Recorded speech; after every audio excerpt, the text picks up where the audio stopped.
Hola a todo el mundo, muchas gracias por estar aquí. Estamos en este webinario integrando el enfoque de género en el Plan de Acción Global sobre Biodiversidad y Salud. Yo soy Alejandra y seré la moderadora durante esta mañana o tarde, según donde nos encontremos. Antes de empezar, por favor, silenciad vuestros micros. Recordad que contamos con interpretación en español y francés. Simplemente tenéis que buscar este icono en la barra de Zoom y seleccionad el canal con el que os sintáis más cómodos y cómodas. Vamos a tener una serie de ponentes y si tenéis alguna pregunta después de la presentación, podéis utilizar la caja de preguntas y respuestas y simplemente ir escribiéndolas por ahí.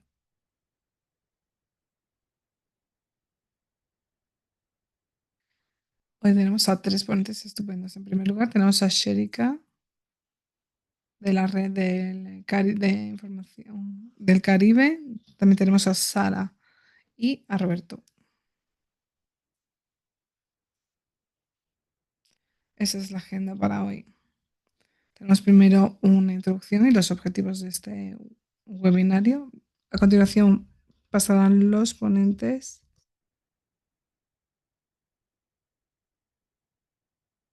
y responderemos una serie de preguntas.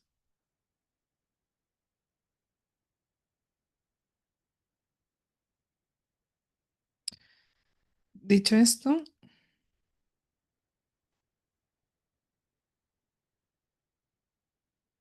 vamos a explicar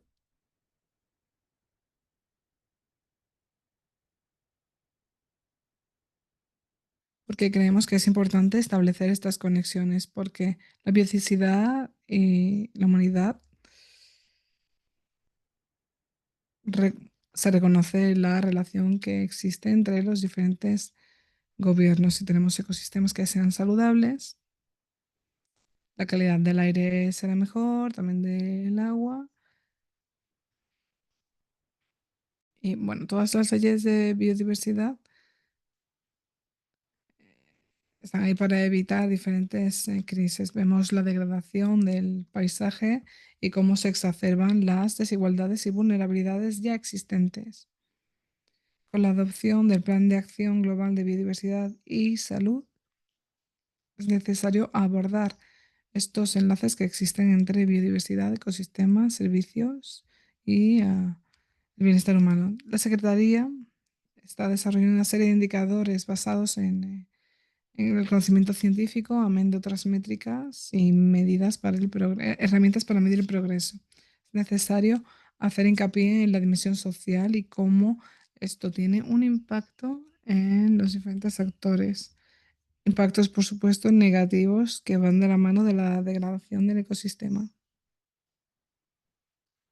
Mujeres, pueblos indígenas, comunidades locales, niños y juventud son quienes sufren estos impactos y esta degradación de forma desproporcionada. Y esto es algo que tenemos que señalar en los indicadores.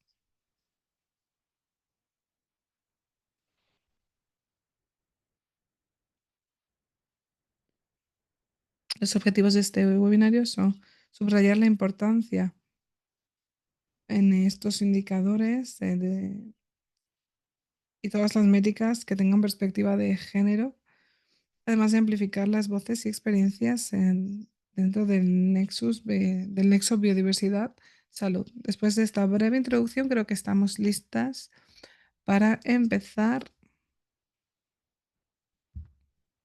con una ronda de preguntas. Y para ello, me gustaría, en primer lugar, eh, pedirle a Sherika que encienda su cámara. Gracias por estar aquí, Sherika. Tenemos esta pregunta para ti. ¿Cómo crees que influye en la pérdida o la degradación de la biodiversidad en los riesgos para la salud pública en las comunidades vulnerables y de qué forma se puede la cooperación regional ayudar a incorporar enfoques que tengan en cuenta las cuestiones de género para reducir los riesgos para la salud ambiental? Gracias, Alejandra, y muchas gracias por invitarme como panelista. como ponente. En nuestra organización queremos el impacto que tienen estos problemas en la salud pública y la degradación causada por la cuestión de biodiversidad, por ejemplo, la contaminación del agua, contaminación del suelo y también la cadena alimentaria, la deforestación.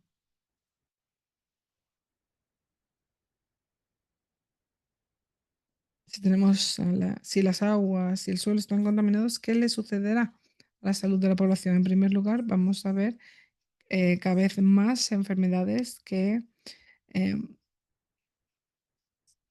se dispersen entre las diferentes poblaciones.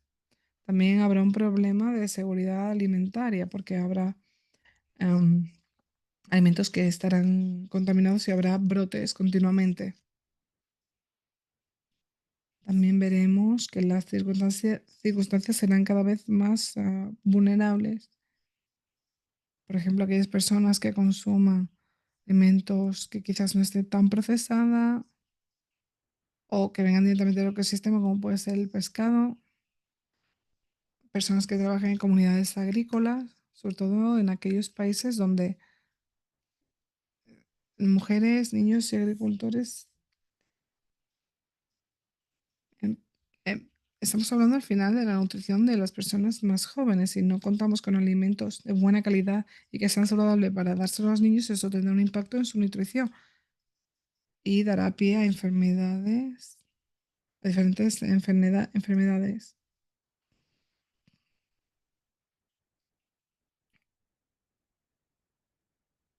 Por ejemplo, debido a la falta de calcio. Pensemos también en la salud de las mujeres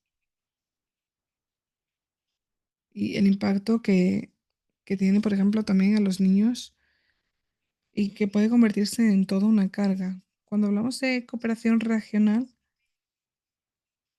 ¿cómo puede un país colaborar para abordar este tipo de problemas? Podemos tener formaciones dentro de la propia región en la que contemos con em, ex- expertos que puedan formarnos y que cuenten con el conocimiento y las experiencias necesarias que puedan utilizarse en la región para abordar dichos problemas. También podemos ver las finanzas regionales, como un país o cómo puede ayudar a la región, cómo pueden trabajar conjuntamente para poner en marcha normas, especialmente en proyectos que puedan salir de un fondo nacional para mejorar el enfoque de género dentro de esa región. ¿Cómo hacemos que haya debates de las partes interesadas dentro de la región para que se escuchen las voces de las poblaciones más vulnerables, las voces de mujeres, hombres, niños, niñas, y abordar todas las cuestiones del cambio climático? Sabemos que la mayoría de los medicamentos farmacéuticos, digamos, la medicina convencional, viene de las plantas.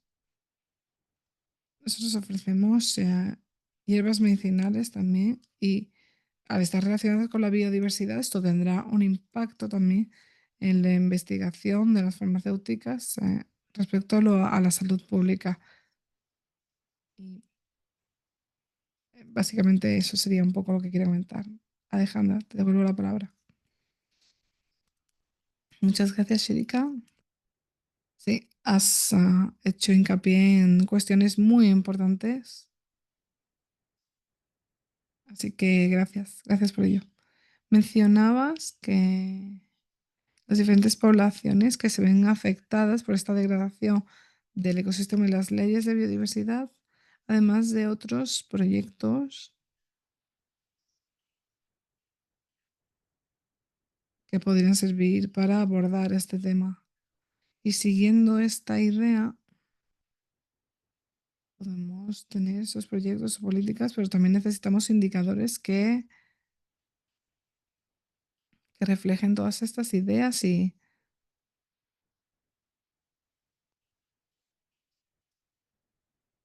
cómo eso tiene un impacto en las poblaciones que mencionas. Y para ello me gustaría, en este caso, preguntarle a Sara Duarto de ONU Mujeres. puedo contaros un poco más sobre la perspectiva de ONU Mujeres, que ya ha avanzado en las diferentes estadísticas y cómo podría fortalecer la implementación del Plan Global de Biodiversidad y Género. Muchas gracias, Ale. Gracias por recibirme. Tengo un PowerPoint cortito porque creo que es más sencillo si vemos los ejemplos. Creo que sí que podéis verlo, ¿no? Para poder utilizar los datos, voy a mostraros algunos de los ejemplos que están disponibles en este momento y cómo esto está relacionado con el Plan de Acción Global. Por ejemplo, si pensamos en en los objetivos 1, 2 y 3 del Plan de Acción, que son para reducir la pérdida, degradación y fragmentación de los hábitats salvajes y reducir la transmisión de enfermedades. Por ejemplo, hemos llevado a cabo una serie de análisis integrando los diferentes datos de estas encuestas y en el sudeste asiático la correlación que existe entre la pérdida de bosques, en donde la región desaparece más rápido, se solapa con la transmisión de la malaria y esto es una conexión clara entre ambas. También hemos visto en los últimos años, como veis en la gráfica de la derecha, en la incidencia de la malaria que ha aumentado y parece haber una correlación con esta pérdida forestal. ¿Y por qué esto importa para el género? Porque en esta región muchas de las personas que sufren esta enfermedad son niños. Eso significa que las mujeres, en su mayor parte, se encargarán de estos niños con malaria. Sin embargo, cuando vemos las estadísticas, esa es la gráfica, la parte baja, el número de niños que tuvieron fiebre se les lleva al médico y vemos que esta disminuye, lo que significa que cada vez más padres dejan a sus niños en casa y esto es una carga extra que recae sobre los hombros de las mujeres. Lo mismo para los objetivos 4, 5 y 9, la gestión sostenible de las poblaciones de especies salvajes y cómo esto afecta a la seguridad sanitaria, etcétera. Aquí tenemos datos relacionados con la degradación forestal, lo que significa que hay una reducción también de la biodiversidad de estos bosques. Vemos que las mujeres notan más esta degradación, pero también vemos que es más probable que las mujeres eh, pongan en marcha medidas más que los hombres. Por ejemplo, alternar los periodos, eh, repoblando con otras especies, o por ejemplo, si se están recogiendo huevos, no recogerlos todos, ese tipo de cosas. Entonces, estos datos lo muestra. Esto vienen de encuestas nacionales y las hemos llevado a cabo en diferentes países, numerosos países, y vemos resultados similares en todos ellos. Para el objetivo 7, por ejemplo, que es el de la contaminación y los efectos nocivos que tienen en las personas y los ecosistemas, hemos llevado a cabo una serie de análisis integrando datos relacionados con las especies.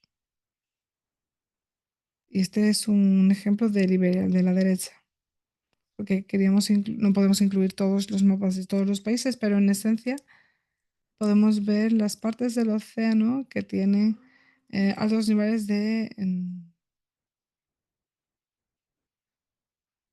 donde la clorofila es normal y hay un solapamiento de los hogares o los clústeres en los que las mujeres tienen los mayores niveles de anemia. Esa es la gráfica de la derecha, los niveles con anormalidad de clorofila A son los lugares en los que vemos también los niveles más altos de anemia, por lo cual esto afecta a los alimentos marinos y cómo aquellos países que dependen de sus costas ven como resultado la anemia, sobre todo entre mujeres, porque esto es un resultado de cuestiones sociales, también de otras, porque muchas mujeres que no tienen comida en sus casas, pues deciden comer menos para alimentar a otros miembros de la familia. Respecto al objetivo 8 de cambio climático, hay muchísimas relaciones existentes. Con el cambio climático, las diferentes preocupaciones sanitarias y solo he seleccionado una.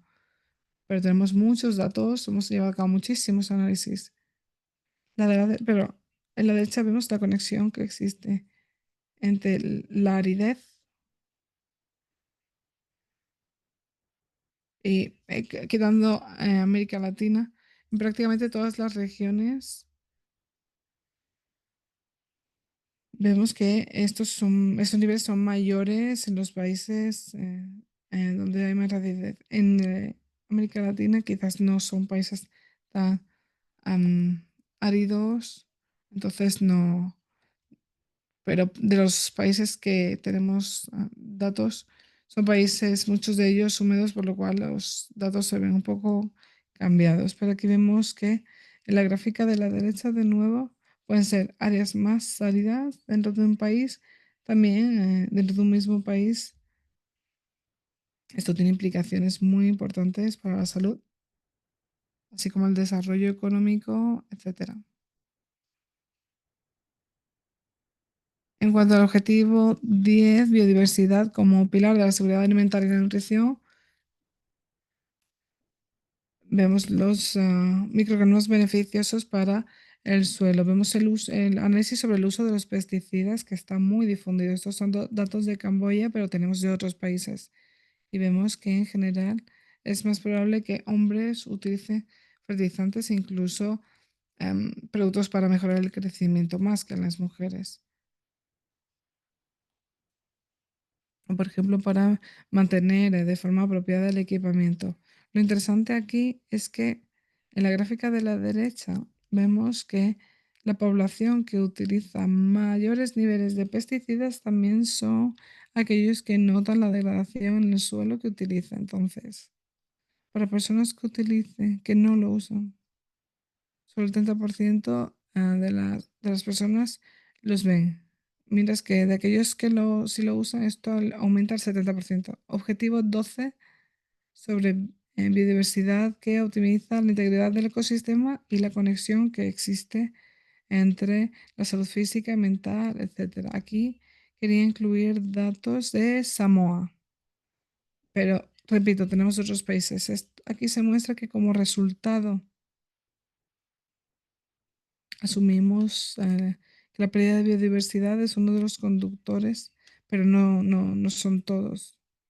No tenemos uno específico solo para biodiversidad, sino que están relacionados entre ellos. Más mujeres que hombres nos dicen que su salud física y mental se ve afectada y que tienen que ahora dedicar más tiempo cuidando a los demás, niños, adultos, etcétera. Sobre el objetivo 16, sobre consumo y residuos, esto depende del país. En algunos países vemos que las mujeres tienen una mayor representación en la gestión, en el sector de la gestión de residuos, sobre todo en áreas urbanas, mientras que en otros países son hombres. Pero lo que vemos en general es que recoger la basura no es un trabajo seguro.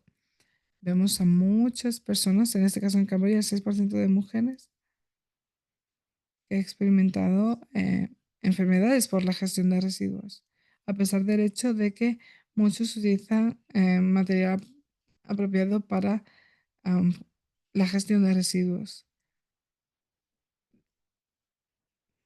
Los hombres quizás utilizan equipos de mayor protección en estos casos. Esto en cuanto a cuáles son los datos que tenemos y cómo están relacionados con estas brechas, pero sigue habiendo muchas lagunas, muchas brechas, y quería incluirlo, aunque puedan parecer obvias, pero muchos de los objetivos es en los que no tenemos datos o tenemos, pero no son adecuados. Algunos de los recursos que se utilizan para estas estadísticas, tenemos también datos de financiación, datos administrativos, etcétera. Pero en general, para estos objetivos, siento que los datos no son suficientes o no son lo suficientemente buenos para hacer un análisis apropiado, al menos por ahora. ¿Y cómo solucionamos estas brechas, estas lagunas? Creo que la forma más rápida En este caso, para los países que estén interesados en recopilar dichos datos, es con encuestas especializadas sobre medio ambiente, sobre lo que queramos. Al final es la solución más rápida,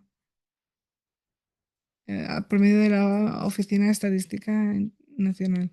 Pero hay que ver también con qué datos se cuenta ya, porque integrando los datos especiales, muchas de las encuestas que llevéis a cabo, porque pueden que no sea medioambientales, pueden ser sociales, de salud, etcétera, podéis paliar muchas de esas brechas y también, por ejemplo, esto no he mostrado anteriormente, pero hemos hecho muchos análisis sobre cómo localizar y determinar, por ejemplo, en los océanos los diferentes esfuerzos, qué es lo que se está pescando, y también podemos utilizar los datos de la ciudadanía. Colaboramos con los ciudadanos para cubrir estos datos, también los datos administrativos, pero lo más importante al final es asegurarnos de que los datos con los que contamos se utilizan para políticas, para el seguimiento de estas leyes o de políticas. Si creamos muchos indicadores o muchas políticas que se utilizan para hacer el seguimiento de estas políticas, el objetivo es que se produzca de forma regular y es importante apoyar la producción y el uso de datos para ver hacia dónde nos dirigimos, y lo voy a dejar aquí si os parece. Gracias.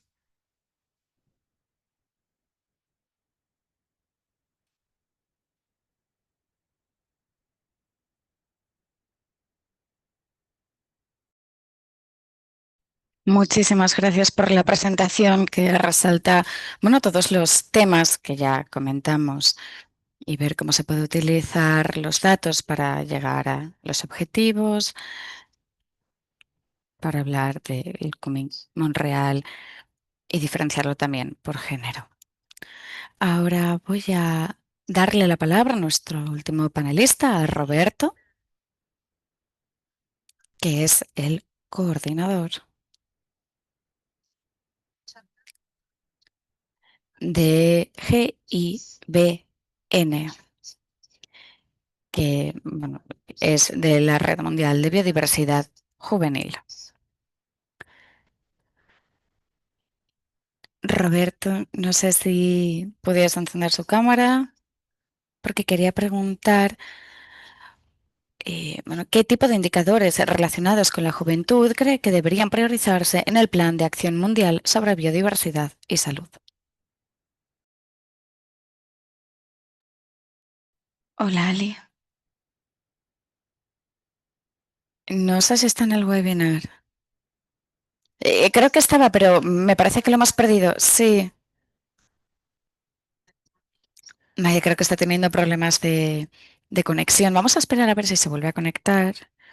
Y mientras esperamos a Roberto, quería preguntarle a Sherika y a Sara, que bueno, ahora que ya hemos visto las distintas perspectivas de la cooperación regional y de las comunidades, y también hemos visto cómo se están utilizando los indicadores de ONU Mujeres, cómo se han ido desarrollando estos indicadores de género y cómo permiten diferenciar los datos para relacionarlos con temas de salud. Bueno, vemos que hay una gran necesidad de incluir estos indicadores. Entonces, desde su punto de vista, ¿cuáles creen que son los pasos más urgentes para que se utilicen precisamente estos indicadores por parte de los gobiernos para impulsar la biodiversidad y la salud, ¿no? Las medidas inclusivas y equitativas en materia de biodiversidad y salud? Sherika, gracias. Estaba esperando a Sara. Pero bueno, lo primero, creo que necesitaríamos tener un enfoque de políticas basadas en la evidencia científica. A lo que me estoy refiriendo es que necesitamos políticas que se enmarquen dentro de los datos científicos, las experiencias de la población, y que también se tendría que poner en marcha dentro de los planes de acción nacionales. Tener debates con las partes interesadas, con expertos de distintos países, para aprender de las lecciones y de la experiencia, utilizar los datos que ya tenemos a nuestra disposición en distintos países y aprender de las mejores experiencias de distintos países y utilizar la mejor información para limitar, para enmarcar las políticas dentro de de todos estos datos, porque al final tienen la capacidad de poner en marcha eh, estas políticas dentro de sus marcos de acción. Además, también serían capaces no solo de hacer un seguimiento de los indicadores, sino también poder evaluarlos y poder mejorar en base a ellos, ver dónde hace falta hacer modificaciones, ¿no?, a lo largo de los años con ese plan de implementación. Y eso es fundamental como primer paso para este enfoque tan urgente. Ya le paso la palabra a Sara. Gracias. Lo cierto es que creo que ya te has explicado muy bien. No sé si debo añadir mucho más. En mi experiencia en ONU Mujeres apoyamos a muchísimos gobiernos, ¿no?, para que puedan tanto producir como utilizar los datos. Entonces, lo que vemos habitualmente es que estos procesos empiezan con la incidencia, ¿no? Empiezan a hacer actividades de incidencia para tener estos datos. Y después de que ya empieza esta incidencia, los gobiernos utilizan los datos para desarrollar nuevas políticas o para actualizar las existentes en base a estos datos. Es importante que durante este proceso de diseño de políticas públicas, los indicadores que se están utilizando para monitorizar estas políticas estén relacionadas con los datos. Para ver qué es lo que queremos conseguir, podemos seguir produciendo estos datos de forma regular para que podamos seguir haciendo un seguimiento y, por tanto, hacer progresos. Y porque si no se utiliza, pues de poco sirve. Entonces, hace falta tener en cuenta este marco de seguimiento para seguir avanzando. Y para nosotras, para asegurarnos de que se utilizan los datos, uno de los pasos clave que siempre intentamos, en los que intentamos hacer hincapié, es que antes de tener la recolección de los datos, a lo que animamos obviamente a todos los países, con los institutos nacionales de estadística, que son quienes deben coordinar la colección de los datos, lo que les decimos es organizar consultas en todo el país para que sepamos qué datos se necesitan. Entonces, antes de recopilar los datos, es importante que todas las personas puedan decir, bueno, vamos a añadir esta pregunta. Esto es de gran relevancia para nuestro país, este dato es fundamental para nosotros, etcétera. Y en muchos países, cuando los gobiernos están abiertos bueno, pues a esto y también participan otros actores no gubernamentales o la sociedad civil, funciona bien. Y creemos que realmente esto cambia completamente la forma en la que se recopilan los datos. Y después, cuando se van produciendo estos datos, entonces se tienen que utilizar, ¿no?, para actividades de incidencia y demás. Gracias. Gracias. Bueno, tenemos algunas preguntas eh, y una es, ¿cuál es la situación de las mujeres indígenas en las acciones relacionadas con la biodiversidad y salud global? Y la otra pregunta es, ¿cuál es el plan de poblaciones indígenas entre los socios internacionales en el que las dimensiones bueno, de género siguen o se utilizan para evitar que los sistemas colapsen a nivel global?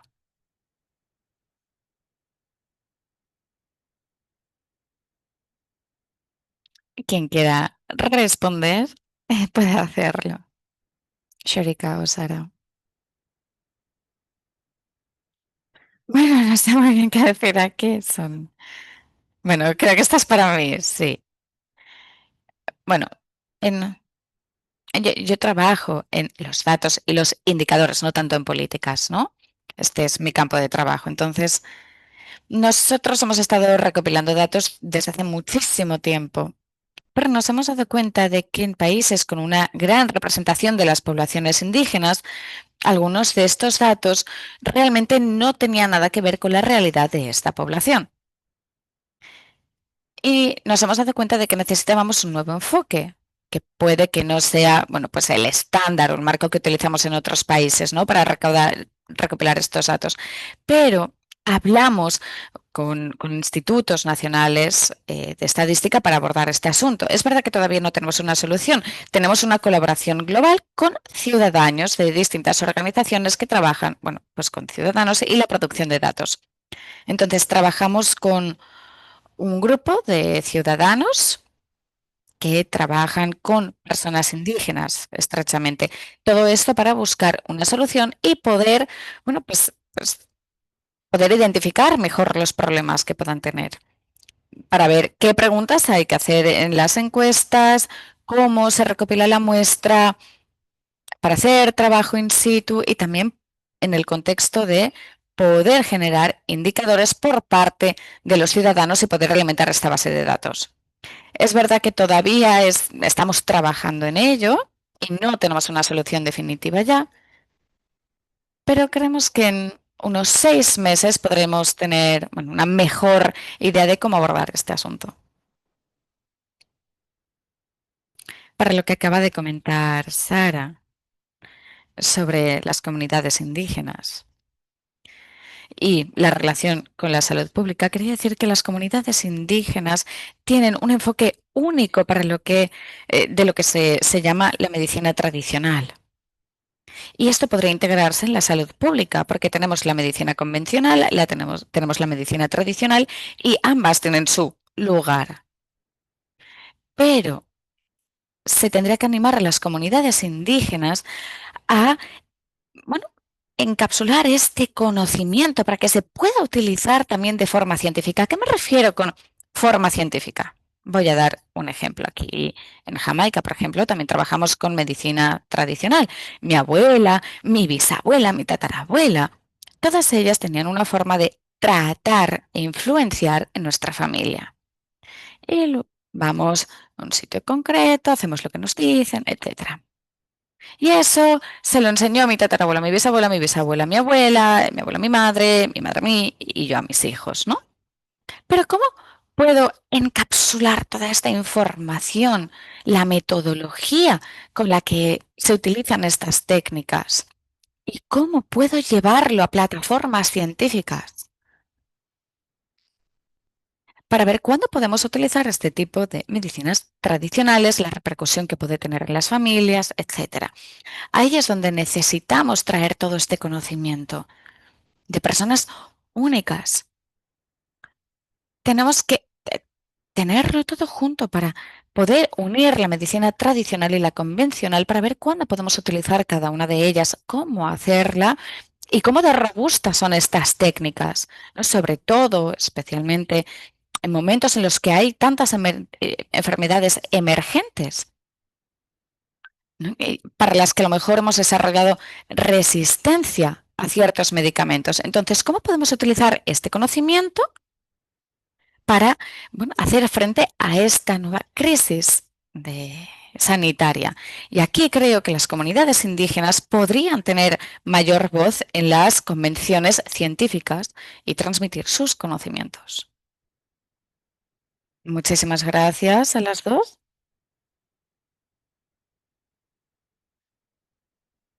Lo cierto es que nos enfrentamos a muchísimos retos. Integrar el conocimiento indígena en las bases de datos para el uso de los indicadores y poder reflejar de forma fehaciente los retos a los que nos enfrentamos y qué medidas se están tomando, ¿no?, para estos retos, tanto en materia de biodiversidad como de salud. Bueno, antes de que Roberto pierda su conexión de nuevo, voy a llamarle. Roberto, puedes conectar tu cámara. para que podamos escuchar y conocer la perspectiva de los jóvenes. Lo siento, Alicia, yo. Vale, hemos vuelto a perder a Roberto. Vaya. Bueno, tenemos otra pregunta mientras tanto para las participantes. Para quien esté aquí, si tenéis preguntas, se puede utilizar la casilla de preguntas y respuestas o el chat para plantearla. Aquí tenemos una pregunta sobre la agrobiodiversidad. Que dice, bueno, se incluirá la agrobiodiversidad porque son las mujeres quienes conservan y desarrollan el uso de los recursos genéticos como semillas, plantas, animales, etcétera.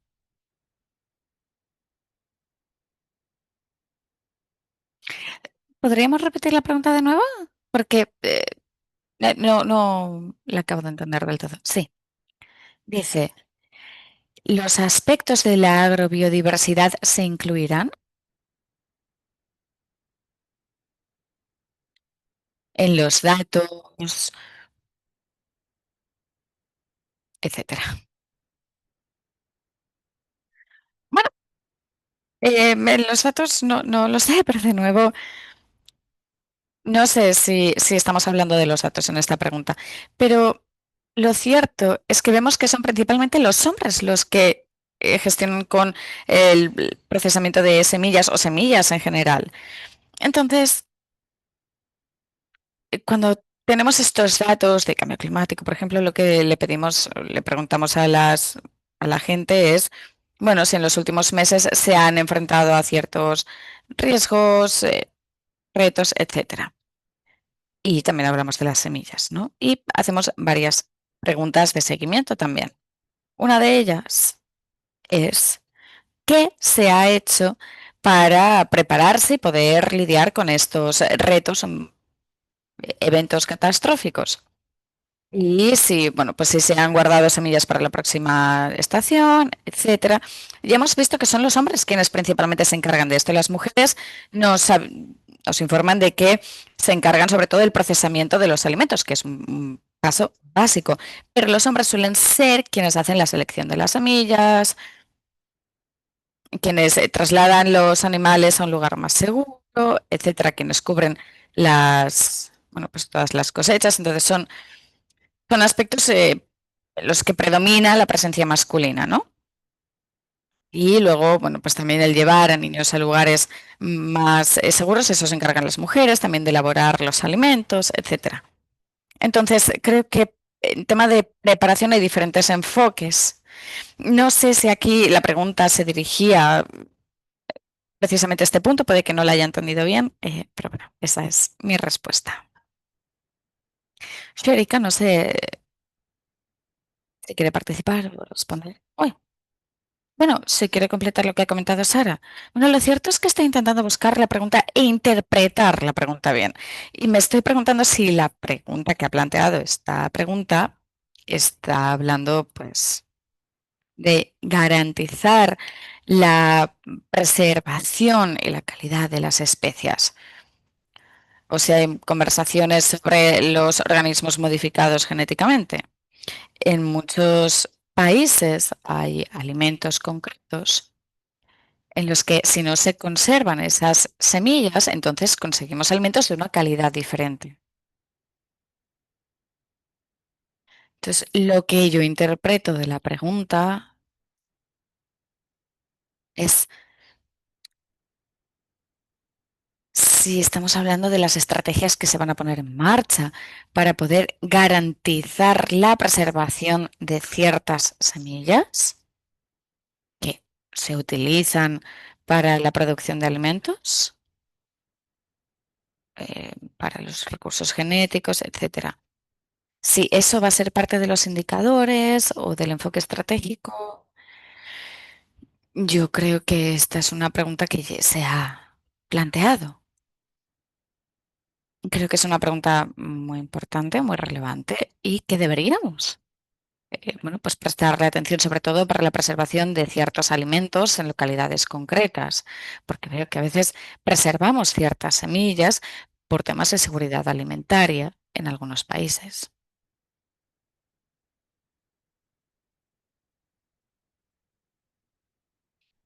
Gracias, Sherika. No sé si la persona que ha planteado la pregunta sigue estando aquí. A lo mejor puede, bueno, pues aclararla un poco más en el chat.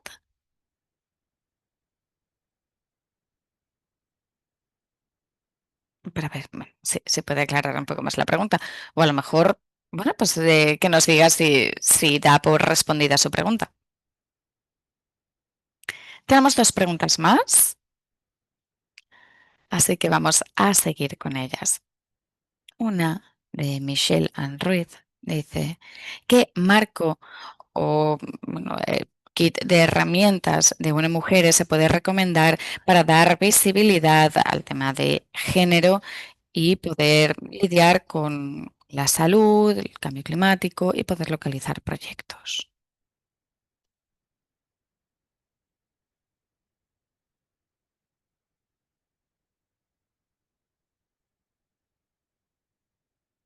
Poder primero, si Sherika quiere ir después.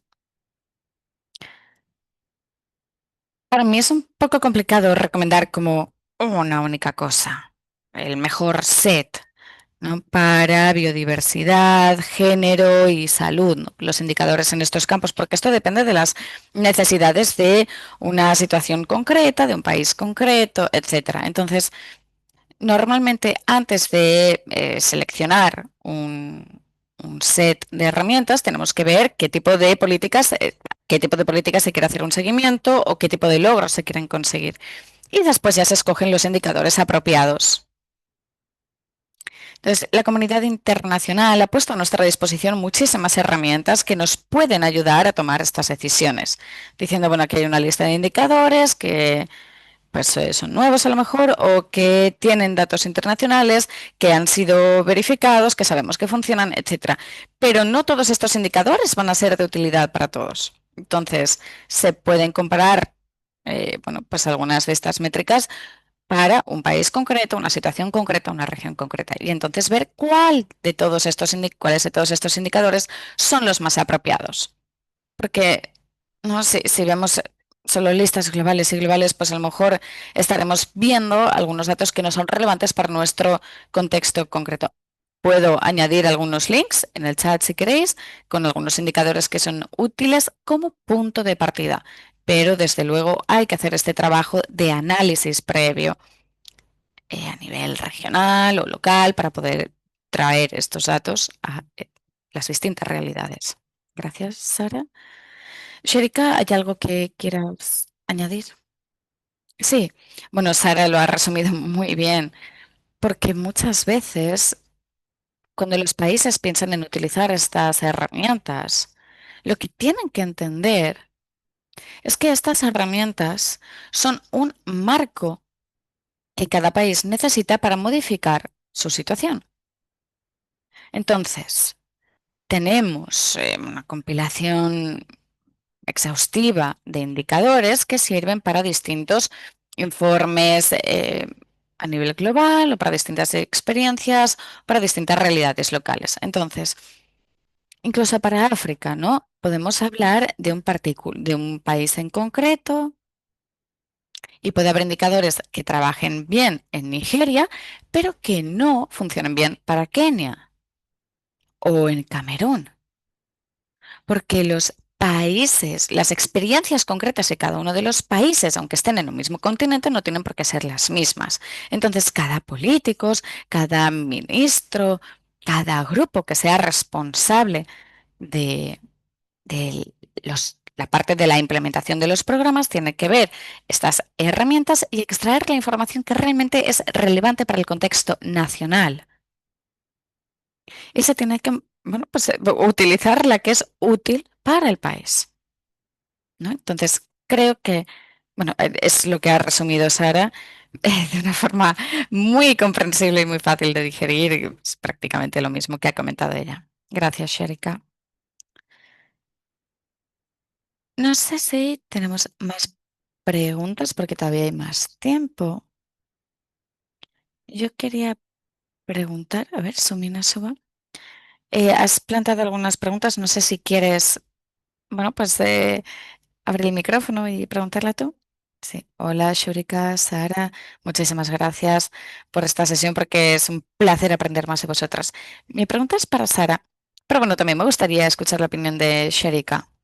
Bueno, como a medida que los indicadores y las métricas basadas en la ciencia se van desarrollando, me gustaría saber cuáles son los mecanismos específicos que se están poniendo en marcha para garantizar que estas herramientas se codiseñen con y que de forma genuina reflejen las experiencias que viven las mujeres y las comunidades indígenas.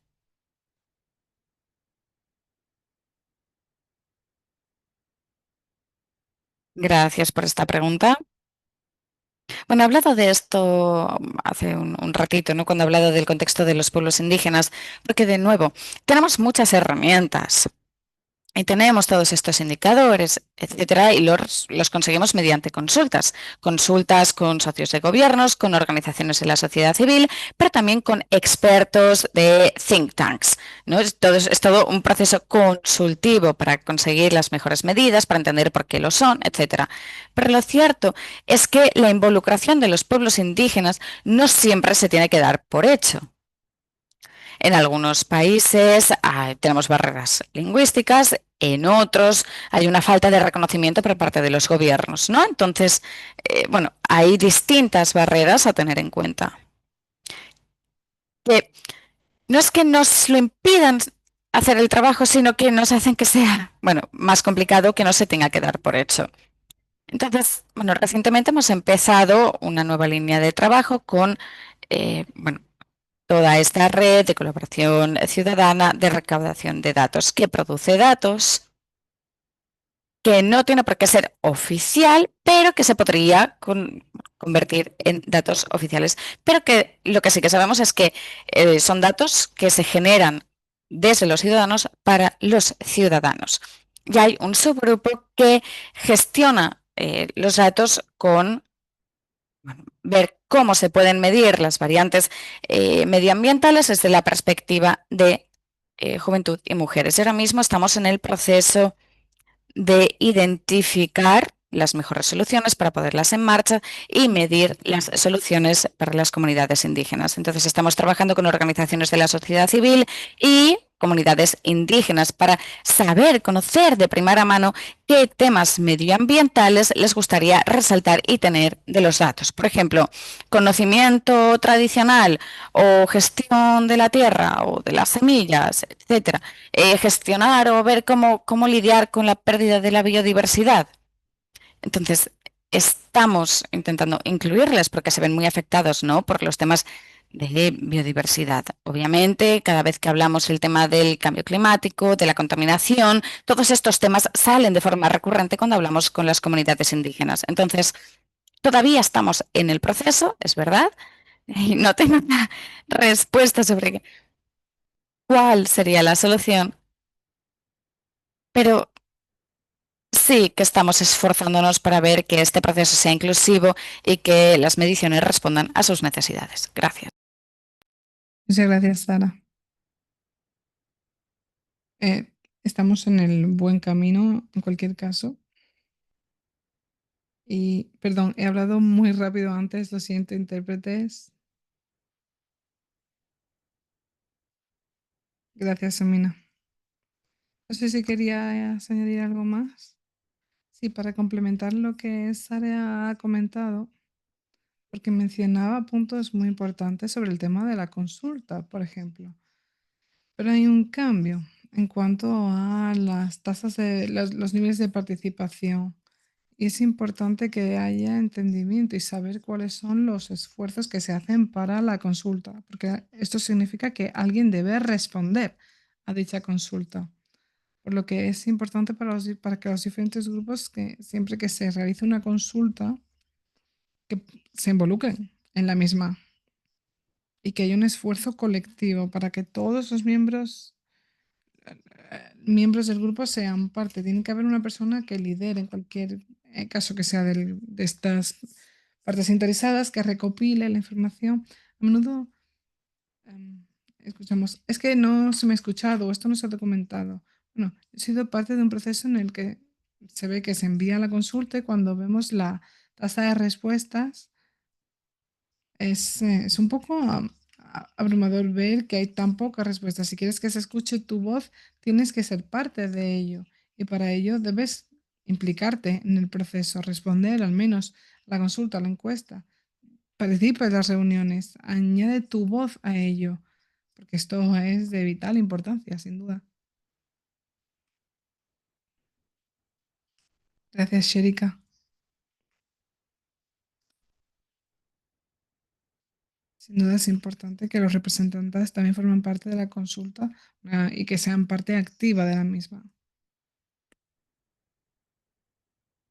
Todavía tenemos una pregunta más.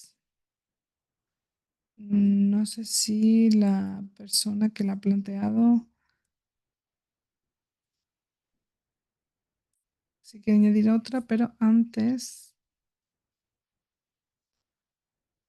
también quería pedirle a Sumina que haga la foto de grupo ahora del seminario en línea, porfa. Sí, un segundito.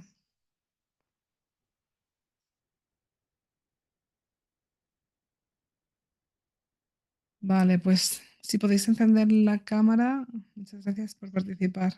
Todavía tenemos más preguntas, pero nos gustaría hacer una foto de grupo ahora, si fuera posible.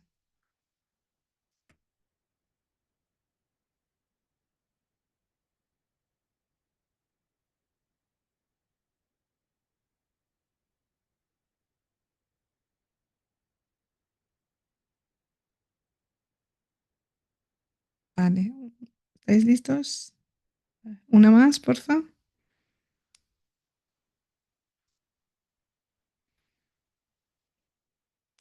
Gracias. Gracias, Sumina. Tenemos una última pregunta.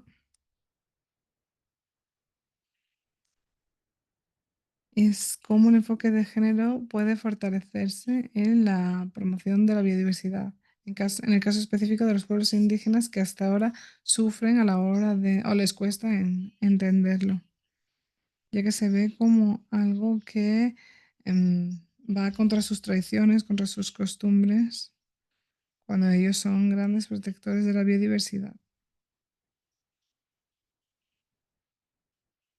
En República Democrática del Congo. ¿Cómo se hace cuando cuando las decisiones se toman sin el consentimiento libre, previo e informado?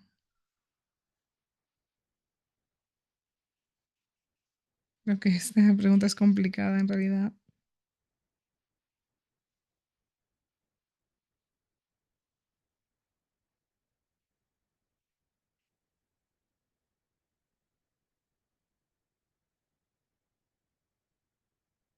Hay dos partes en esta pregunta. Por un lado, se buscan sugerencias para fortalecer esta idea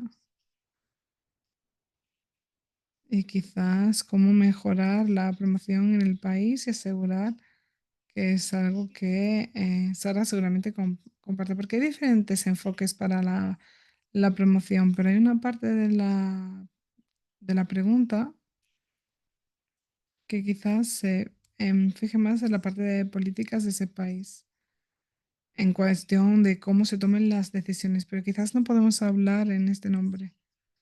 ¿Cómo lo hacemos cuando las decisiones se están tomando sin el consentimiento previo, libre e informado? Tiene que existir un marco legal en ese país para ver cómo se toman las decisiones desde su punto de vista. Y tiene que ser una cuestión interna para las personas que viven en ese país, y sí, que puedan trabajar toda la cuestión legislativa, ya sean políticas, qué pasos hay que dar para que la política cambie este tipo de enfoque en relación a cómo la ciudadanía recibe la información y cómo se toman las decisiones. En cuanto a el refuerzo, una de las cosas que se puede hacer es saber, vale, ¿cuál es el enfoque que se tiene ahora mismo y cómo se puede revisar dicho enfoque en aras de mejorarlo? ¿Cómo se adopta un enfoque específico que no haya sido de ayuda hasta ese momento?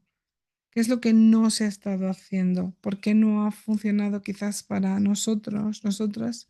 ¿Y cómo podría mejorarse en el futuro? En el caso de algunos países utilizan las redes sociales para promover su información o la llevan a cabo en, en el sistema educativo, por ejemplo, donde tratan que estos aspectos sean parte del currículum educativo o publicando artículos. Entonces, ¿qué enfoque está utilizando vuestro país? ¿Este enfoque funciona o no? ¿Cuáles están funcionando y cuáles no? Y aquellos que no funcionan pueden mejorarse, pero no puede ser no hay una sola respuesta para ello porque tenemos que entender las dinámicas de lo que sucede en cada país. Y quizás Sara pueda añadir algo más. Creo que no tengo mucho más que añadir, la respuesta es perfecta. Pero obviamente algo que tiene mucho impacto en muchos países, todo el tema de las políticas, si un país implementa leyes de protección de biodiversidad que sean fuertes, esto tendrá grandes efectos, pero ¿cómo se llega a este punto para llegar a la ley más apropiada? La verdad es que es un proceso complicado y ningún país lo hace perfecto de momento. Pero sí, creo que tu respuesta es muy completa, así que no voy a añadir nada más. Gracias. Muchas gracias, Sherika. Gracias, Sara, por contestar a esta pregunta. Es complicada, sin duda. Vale, pues voy a darle la palabra a los y las participantes por si quieren hacer alguna otra pregunta.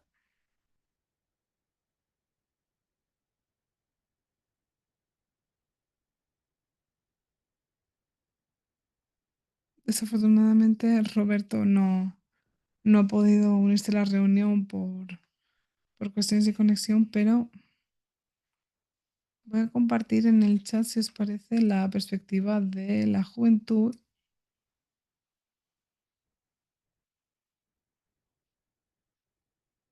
en cuanto a los indicadores de salud y medio ambiente,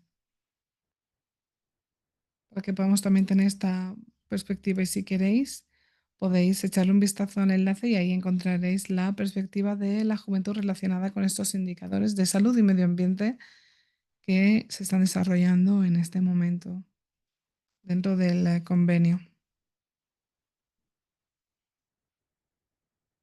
Vale, pues parece que no hay ninguna otra pregunta, pero simplemente quería daros las gracias, Erika, Sara, por haberos unidos. Gracias también a todas las personas participantes, porque sin duda este es un tema en el que vemos un mayor reconocimiento desde el año pasado. Tras la pandemia y todo el tiempo que ha pasado hasta ahora,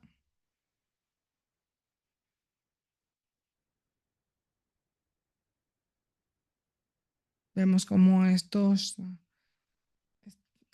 cada vez estos temas están más interrelacionados y que tienen un impacto en la vida, en la pérdida de biodiversidad y la degradación de los ecosistemas. Vemos cómo esto siguen avanzando y tendrá impacto en todas las poblaciones, sobre todo en aquellas que em, dependan directamente de los ecosistemas. Dicho esto, no sé si Sherika y Sara queréis compartir algo más con nuestros participantes.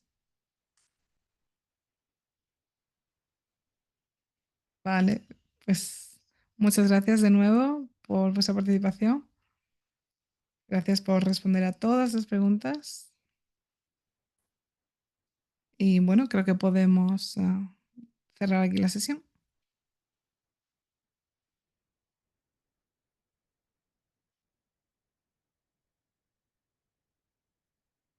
Sumina.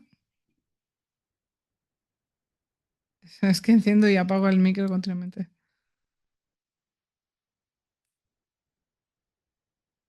Una foto más y cerramos. Gracias.